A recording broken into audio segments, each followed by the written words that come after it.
this is your first time joining us, I just want to say I'm so grateful that you're here. Every Saturday we gather here in this space to become just a little more whole than we were the day before. This isn't a place where anyone has all the answers. This is a place where we ask better questions together.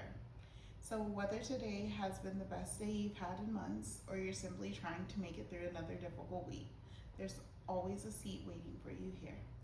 So grab your snacks, take a deep breath, relax your shoulders, and let's begin a journey with it. This episode is going to be about ruminating versus processing. Are you healing, or are you just reliving your pain?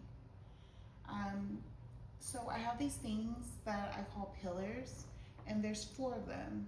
And every conversation we have here, we'll come back to these 4 pillars. They just kind of make up the parts of who we are. So first of all, there's body. So the intention of body is to learn how stress and unresolved emotions affect our bodies. And then there's mind, understand the difference between ruminating and processing. There's heart, extend compassion towards ourselves instead of judgment. And there's spirit, remember that healing is movement, not perfection. So I also have these things called seeds. And what seeds are just like these little, I don't know, sentences, I guess, or thoughts, maybe like little thoughts. No, maybe just more like sentences. Sentences to make you think more about whatever our conversation is today, to like kind of plant that seed, to kind of help you dig deeper, nurture yourself. Like plant this seed, take care of it, think about it, show up for it. So you're having deeper conversations with yourself. I hope that y'all can see me in here, because I think I waited, because last time I did the episode 0, I feel like it was still too light, but now I feel like it's too dark because I waited till directly at sunset. I'm gonna get this right, guys, just bear with me. I'm sorry if the lighting is horrible. So here's the seed that I want you to carry from this episode. Healing doesn't ask you to relive your pain, it asks you to understand it and then keep walking. Have you ever played the same conversation, the same mistakes, the same heartbreak over and over in your mind? Maybe you told yourself, if I think about this one more time, I'll finally understand it. Or maybe if I can just figure out what I should have done differently, I'll finally find peace. I've been there, and for a long time, I thought that meant I was healing. But one day, I realized I was just ruminating. I wasn't actually processing my pain. I was living inside of it, literally clinging to it. Today, we're going to talk about the difference, because understanding the difference changed my life. I believe it can change yours too. Okay, so right now, I'm just gonna talk a little bit about my own, how I came to this, like, not concept. Yeah, it is a concept. This concept of ruminating versus processing. So in the shower, I often have these random thoughts that just like hit me out of nowhere. I also do this when I'm sleeping too. Like randomly I'll be sleeping. I call them whispers. But randomly I'll be sleeping and then like something that just sticks, like, or something I need to kind of like dive deeper into will stay, like I'll hear it in my sleep and I'm like, hold on, wait, what does this mean? Like, it's like little nuggets of like knowledge or something. Okay, but anyways, so right now I'm gonna tell you about like my story. So I was in the shower when this one happened, ruminating versus processing. And I forgot what I was thinking about, but it was in relation to like past relationships or something like that. And it just hit me, like I've been ruminating. I was ruminating this whole time. Like I thought I was processing what I had been going through, but I was healing from that, but I wasn't. I was ruminating and then just kind of like not burying it, but just kind of making peace, leaving it. And then I guess it was like a scab, you know, just slowly, it was there, you noticed it, but until, like, I didn't realize it healed until it didn't bother me anymore, you know? Like, I don't know how to explain that properly, but this is something I have to type out. I can talk so much better whenever I'm writing versus when I'm actually talking, because like it's like in my mind so many thoughts are hitting me at once that sometimes my mouth can't keep up with what my brain is also processing, or like what my brain is like throwing out, firing at me. Okay, so that happened in the shower, right? And that's where I came up with this whole like ruminating versus processing. And then a couple of days later, like as I'm writing this out or coming up with the concept of it to talk about here, Jadina said something like that. She's always doing this. Like I'll have an idea, and it's like through her, the universe will kind of confirm whatever like I'm feeling or thinking about or talking, but not just through her, but also like through Ryan, or sometimes not even just them, like other just things around me, you know, kind of in my orbit. There you go. But okay, so I'm gonna tell you about my most recent moment of like ruminating versus processing. So I am a mother to two boys. I have an 11-year-old and I have a 17-year-old. And with my 17-year-old, I've been kind of having that. My therapist said it best. She said, "Can you really parent a 17-year-old?" Because I told her, like, I've been struggling to parent my 17-year-old. And she said, "Can you really parent a 17-year-old?" And I was like, you know what? Yes, yes. I didn't want to go into detail with her about what's been going on, but I do want to say here that it's just been very challenging, very difficult. And recently, since my 17-year-old was maybe about 15, 16, yeah, he's been living with his father. And his father is a whole different subset. Let's just say there's been a lot of freedom. And so my 17-year-old has kind of gotten out of, like, he's gotten a taste of that freedom, and it's his world now, you know? And recently, it's still summertime here, and recently he had to come back to live with me. Like, his summer got cut short. He was supposed to stay with his father and, like, stay there and keep working. And the reason why he had to come back was because he disobeyed the one rule that his dad set for him. And he winded up, you know, wrecking his father's car. And that was just kind of like, had it wit's end, you know. So I said it originally. I said, I think it's time that he comes home. And his dad just kind of agreed. And so he came back or whatever, and we had this like little confrontation, heated moment when we got back home. And at some point throughout the night, and the last time he came to visit me, oh my God, another heated moment. But I'm just saying all this to say he's in that those angsty teenage years, you know? But this last time he came back and we had that little heated moment or whatever, and I didn't think much of it because it was like heated, yes, but you know, you still try to be a parent or whatever, like caring parent, like nurturing or whatever. It was over his charger or something, and him wanting to get his stuff in the middle of the night, like 3 in the morning, out of the car, unload the car after he told me already that he was just gonna do it in the morning. So like I was saying, after he told me that he was just gonna get his stuff in the morning, so I was just like, no, and I refused and stuff like that.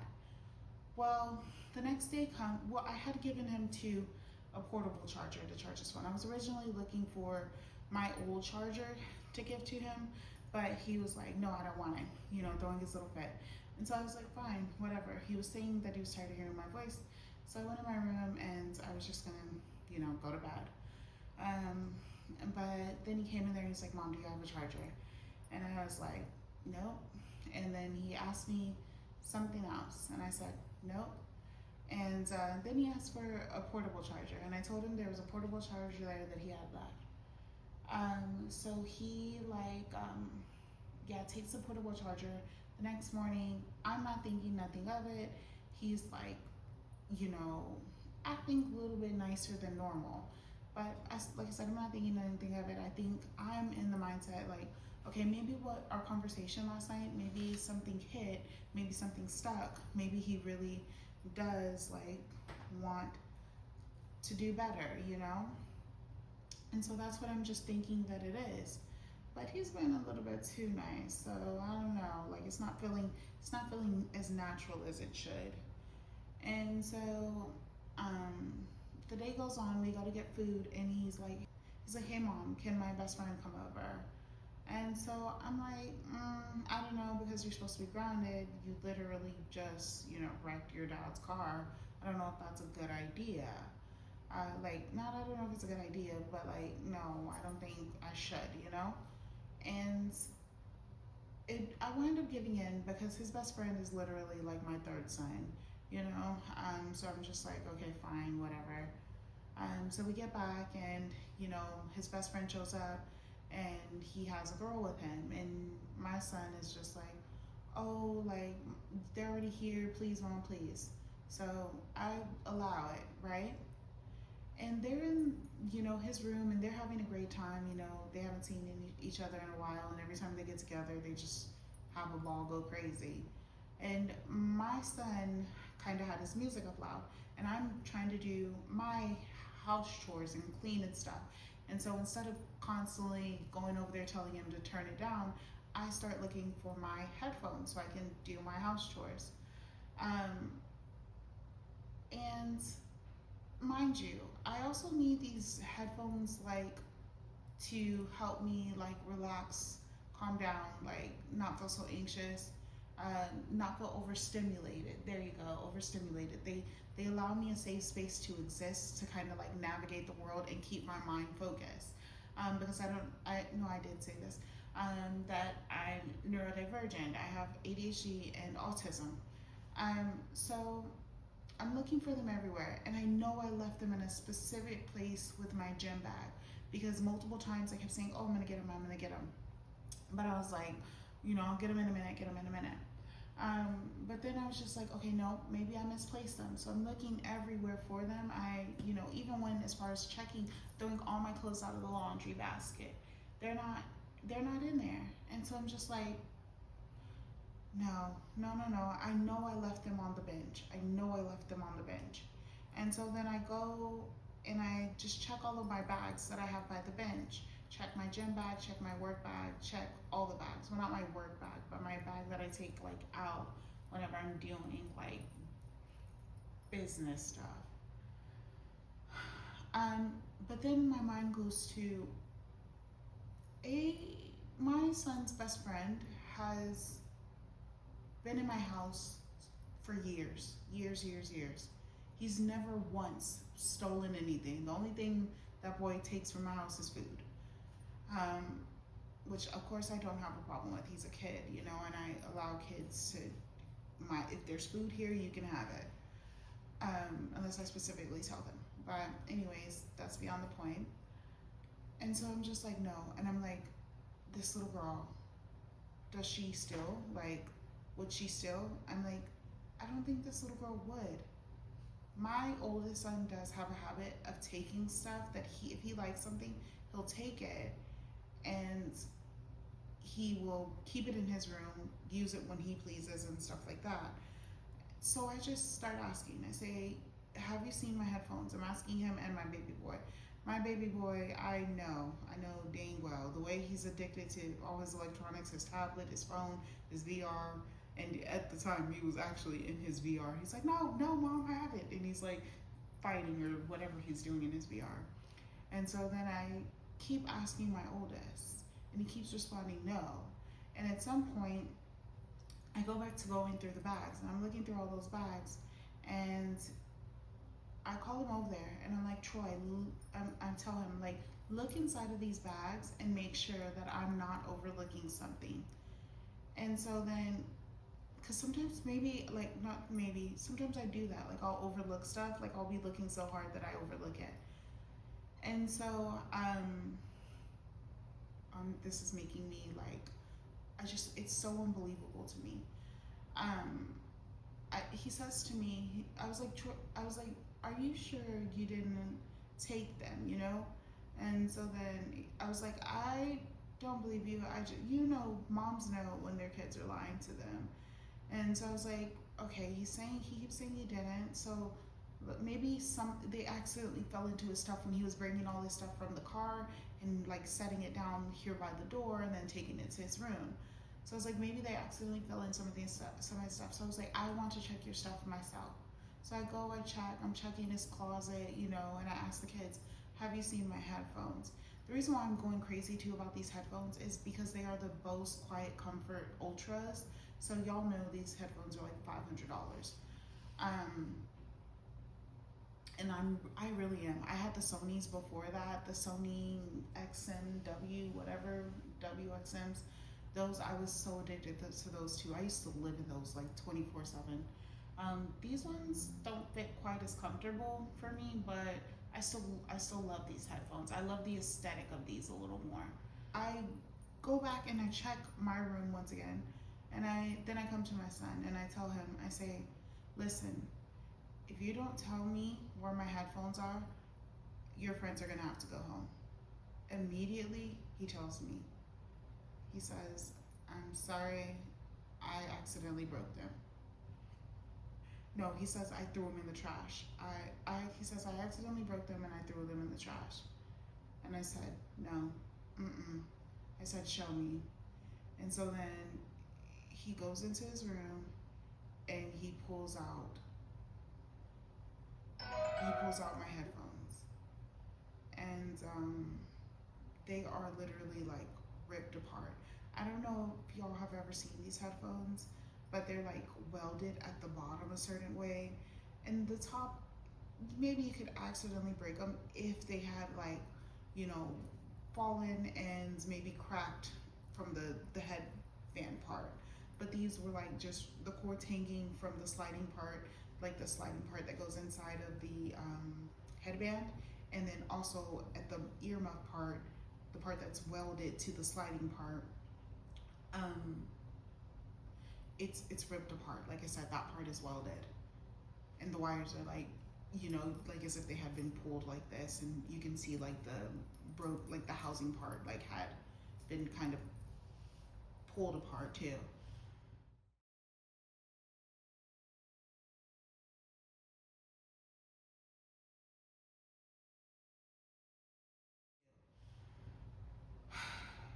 I was so mad. I said, tell your friends to go home. And I'm standing in the kitchen. He goes back to his room, and I guess he tells them. But first of all, they watched him pull those headphones from his closet after they just saw me in there looking for them. So they should know he's in big trouble. But instead, I hear them in there just giggling, like laughing and stuff. I get so angry, so angry. It was so hurtful. It was such a traumatic event for me that I don't know. I go into the room and I tell the kids, I said, get out of the house now. And I didn't say it in that calm of a voice either. I yelled it pretty much. But, and his best friend has never seen me act like that. So, I mean, not towards him. I've never acted like that towards him. He's seen me, you know, get a little mom mode with Troy, but never towards him. And it was such a hurtful thing. And I called my boyfriend, and immediately he's like, sees me crying, and he says, you know, don't worry about it, I'll pay for you. That's not like, pay for another one for you. That's not the point. The point is, how could he do something so hurtful, you know? So, like, it's so selfish, so disgusting.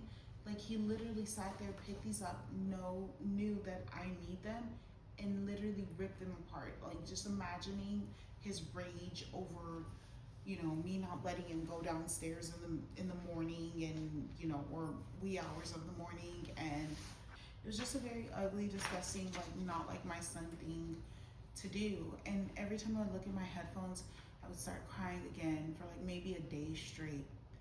And then what happened? I don't know. I think I just, like, I was trying to, like, I was ruminating on the headphones. And I thought, like, when I first found out what he had done, I wanted to hit him. I wanted to hit him. But I knew hitting him was not the answer. So I just, it was so much rage. That's what it was. It's like looking, it's like your baby, right? And knowing an imposter is wearing the the, the skin of your child, you know? It just didn't recognize, I couldn't process who this person was, because my baby has never been like this, you know? Like, he's always been very caring, very loving. So it's just, I don't know, I couldn't deal with it. I didn't know how to deal with that. And so I couldn't process it. And at first I was ruminating over the headphones, you know? But it wasn't until I processed it that I realized I'm not grieving just the headphones. I'm not, like, yes, I am sad about the headphones. The headphones are the surface level of the problem, the root of the problem. And that's what the difference between ruminating and processing is. Ruminating, you're sitting at surface. Processing, you get to the root of the problem. The root of my problem was I have this mental image of my child as my baby, this sweet little baby boy who still needs his mom to navigate this world. The reality is, he is growing into a young man. He is 17 now. He is trying to navigate and find his own self, his own footing. He is his own individual person. And I believed I was raising my children to be their own individual person, you know, have their own voice, have their own beliefs, have their own morals, things like that. But still, as his mom, I thought I was handing him the proper tools that he needed to become a decent young man, like a good man. And that's what I was struggling with. I was struggling with my own image of the man I expected him to be. I thought because I gave him this kind of preset of morals and beliefs and things like that, that automatically meant that was who he would become. But I had to come to the realization that just because he's not that man yet does not mean he won't ever become that man. Like, I don't have to lose faith or hope that my son, he still has time to grow into that. He's developing all these complex feelings and emotions that he still only has like a kid brain to handle these things with. Like, it's like giving a 10-year-old these professional construction tools, right? And it's just like, well, how do I do this, and it's going to get frustrating. It's going to be hard. Even me, as a grown woman, 35 years old, I struggle to navigate this world, and I struggle to navigate my emotions and feelings. Sometimes I need a couple of days to sit with myself, to just really understand what am I feeling, to really process my own emotions. So I can't expect him as a 17-year-old kid to do the same, and I'm looking at him with this vision. In my vision, I can see him still as a child, but hearing his age, seeing physically, mentally, he will always be my baby. I see him as a baby. When I hear his name, I think of maybe, you know, 9, 10, when he's really bigger than me at this point, you know, deeper voice, all of that. He's growing. And he's kind of said something like that. He said, you know, I gotta get out of, or I'm always in his way, or I need to get out of his way. I should just get out of his way. And he says that his dad just gets out of his way, but I'm always in his way. And I think his dad getting out of his way has been just as detrimental, if not more, as me being in his way. I think what there needs to be is kind of this like boundary of, or not boundary, but this balance, yes, balance of letting go. Just like you said, getting out of his way. My grandpa used to always say, you can lead a horse to water, you can't force him to drink. Like I said, I'm giving my son all these tools, but that doesn't mean that my tools are meant for him right now, or my tools are right for him right now, or my tools are right for him ever. You know, he doesn't have to become who I say he needs to become. He has to become who he's meant to become. And the only way he can become who he's meant to become, when he's meant to become that person, is by allowing life to get a hold of him. And so sometimes I have to get out of, I'm trying to protect him so much that it makes me public enemy number one. If he's making these bad decisions, sometimes I have to get out of the way and allow life's natural consequences to kind of unfold then. Be it he has to spend the night in jail, he winds up getting beat up. Granted, as a mom, I don't want him to ever be hurt. I don't want him to be hurt physically, mentally, emotionally, you know, spiritually. So I'm doing all these things, and it's counterproductive. It's counterproductive. Life has its ebbs and flows. I think that's how you say that. Ebbs and flows? I think so. But life has its highs and lows. And just like I've been through highs and lows, my son's got to experience that too, especially in the sense of becoming an adult. So that was my story. I hope that wasn't too long, but that's what at the end of the day, ruminating is surface level. Processing is root of the problem. I hope that was a good example.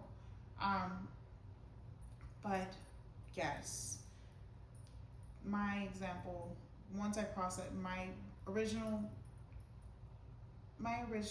problem was I was ruminating on the headphones. The true problem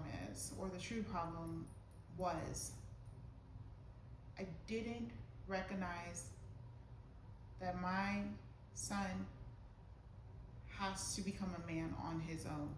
I have to let life get a hold of him. He's not an imposter. He's still my baby. But he is growing. He's growing. And he is becoming a man now. And I have to allow life to bring that out of him. I have to allow life to force that out of him. However this may happen, I do have to get out of his way. I do have to allow life to punish him. I have to allow life to cradle him. Or maybe my job is to cradle him whenever life knocks him down, you know, help him get back up. But it's a fight that he's gonna have to go through. And how he comes out of the other side of that fight, it's his to determine. Like, it's not mine. I can teach him to box, but I can't box for him. And that's what it is. He's got to dance with life. He's got to, you know, get in the ring with life, and life's going to do what she has to do. And at the end of the day, that's going to decide whether he becomes the champion or, you know, if life becomes the victor. And I think I've been trying so hard to protect him from life that I needed this moment.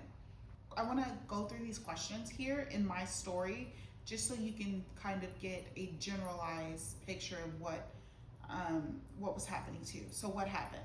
I was struggling with parenting my teenager. What emotions kept repeating? Hurt, anger, helplessness, inadequacy, frustration.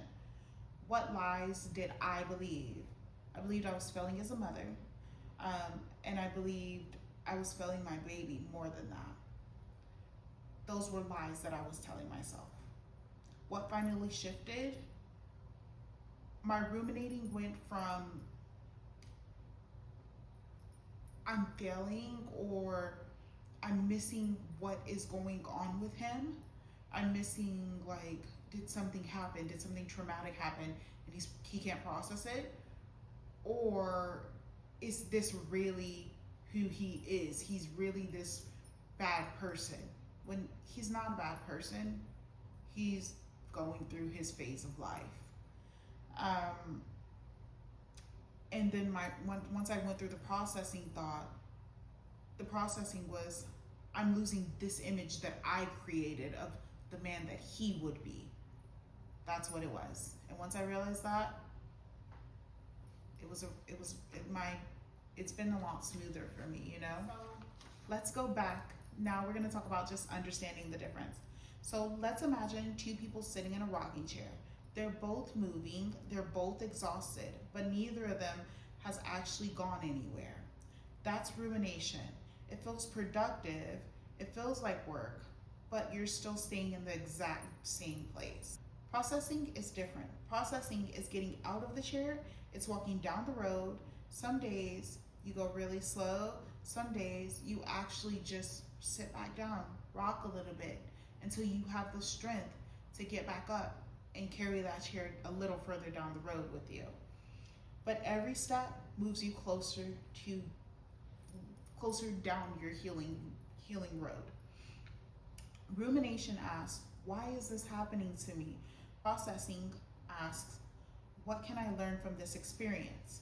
Rumination keeps replaying what happened yesterday over and over, whereas processing helps us live differently tomorrow. Rumination searches for certainty. Processing means learning to live even when certainty never comes. So that's not, I need closure, I need closure, I need closure. No, you don't need closure. You need to process what is happening, you need to make peace with it, and you need to let bygones be bygones so you can go and get the hell on, you and your mama. I'm sorry, Miss Jackson. No, I'm joking. If you know, you know. But I'm sorry. That just played in my head.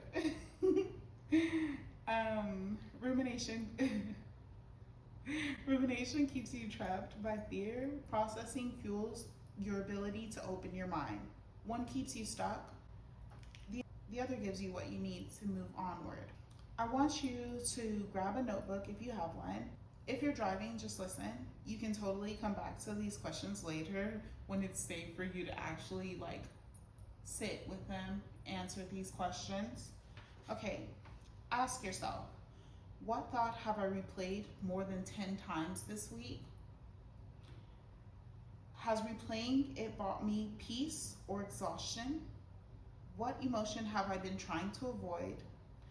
If I stop trying to fix the past, what would I need today? So to stop yourself from going back to the past and trying to fix it, what would you need right now in this moment? So final question, who would you become if you believed healing was possible? Yeah, I feel like that's really the one. Who would you become? Think of your Ori, right? Who is your Ori? Who is your bigger, brighter, most authentic, true, future self?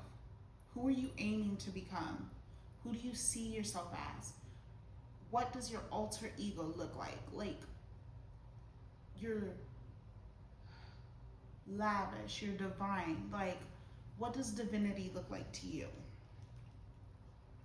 Sometimes these answers arrive when you stop chasing them So just sit with them. Just let them bask. Let them bask within your orbit. As you move through the day, just keep them around, you know? Let them come when they wish. I promise you, sometimes stuff just comes to me randomly, and those are the most, like, I call them 360 moments. Those are the most aha, like, oh my God, I get it, you know? 360 moments are really like when my grandpa would give me advice and I didn't get it.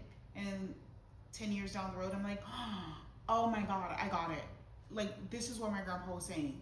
That's a 360 moment. And sometimes I get those randomly. One of the things that I love about the idea of a blueprint is that it reminds us that life can cover our original design without destroying it. Pain can bury us, trauma can confuse us, fear can convince us we're someone we're not. However, your blueprint will always remain.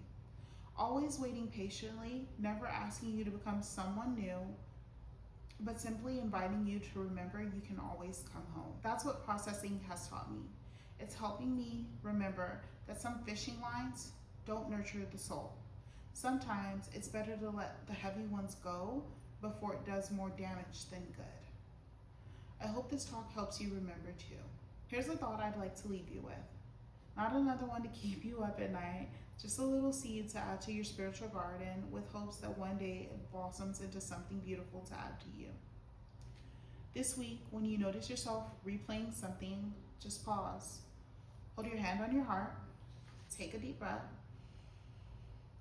That's in for 4, 2, 3, 4. Hold for 4. And out for 4. I want you to ask yourself, am I trying to understand this, or am I trying to change something that's already happened? Your answer might point you in the direction you need. Let's finish this up, shall we?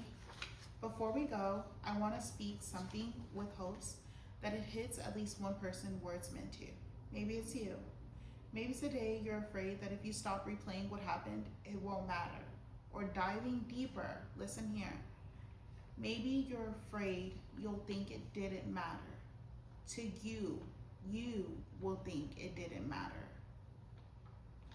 I want to say, healing doesn't erase your story. Healing doesn't excuse what happened. Healing doesn't mean it wasn't painful. Healing simply refuses to let pain become the only author of your life. You deserve a story with more chapters, so keep writing them. Thank you for spending this spiritual Saturday with me. If today's conversation spoke to you, I'd love to hear from you. You can share your stories, questions, or topics for future talks at spiritualblueprintcollective@gmail.com. I'll leave that in the description below. Remember, there's always a seat waiting for you here. Keep listening to your Ori, keep trusting your blueprint, and keep coming home to yourself. I love you, my little Ori baby Earth Angels. I'll see you next spiritual Saturday. Bye, y'all.